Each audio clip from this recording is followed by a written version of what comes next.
muxuu yahay filimkan ay dawladda Sacuudigu diiday in dhulkeeda lagu soo bandhigo ilaa iyo laga saaro 12 ilbiriqsi oo filimkan ku jira maxay yihiin 12 ilbiriqsi ee boqortooyada Sacuudigu ay diiday in dadkeeda iyo shacabkeedu ay daawadaan ee filimka ku jira. The multiverse, it's dangerous. I could use an Avenger. It's about time you showed up. On May 6th,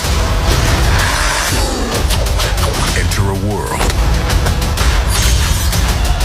filimkan ay u jeedaan ee hortiina ka muuqda ayaa 6 bishan waxa lagu soo bandhigayaa tiyaatarada caalamka. filimkan waa filimada ay soo saarto shirkadda Marvel ee dunida daafaheeda aadka looga daawado ee aadka looga xiiseeyo ee la sugo markii uu soo baxo safafka dhaadheerna loo galo.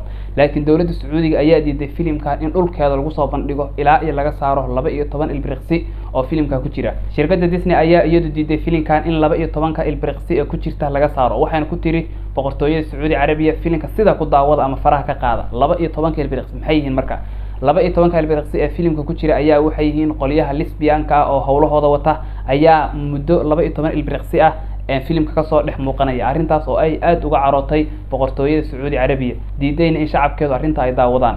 dawladda Qatar iyo Kuwait ayaa sidoo kale diiday in filimkan dhulkooda lagu soo bandhigo, laakiin dawladda Imaaraadka ayaa iyadu filimkan fasaxday. dawladda China ayaa iyadu waxay caan ku tahay oo aad loogu yaqaanaa in filmaanta reer galbeedka ah ee wadankeeda la keenayo ee shacabkeedu ay daawanayaan ay ka saarto muuqaalada lesbianiska ah iyo ragga damaaciya, iyagoo u sheegta kuna khasabta shirkadaha filmaantan iskale haddii ay rabaan in ay lacag ka soo xareeyaan gudaha China in ay ka saaraan waxyaalaha lesbianka iyo ragga damaaciya, maadaama waxaas aysan ku jirin dhaqanka iyo caadaadka China. su'aal yar oo kooban, ma kula tahay sida China oo kale in boqortooyada Sacuudi Carabiya ay shirkadda filimkan iskale ay khasbi doonto oo 12 ilbiriqsi laga saari doono? haa mise maya? fadlan saaxiibayaal waxaan si xushmad iyo qadarin ku jirto in kaga codsanayaa in aad subscribe saartaan kanaalka YouTube-ka waxaad ka helaysaan barfeelka TikTok-ga.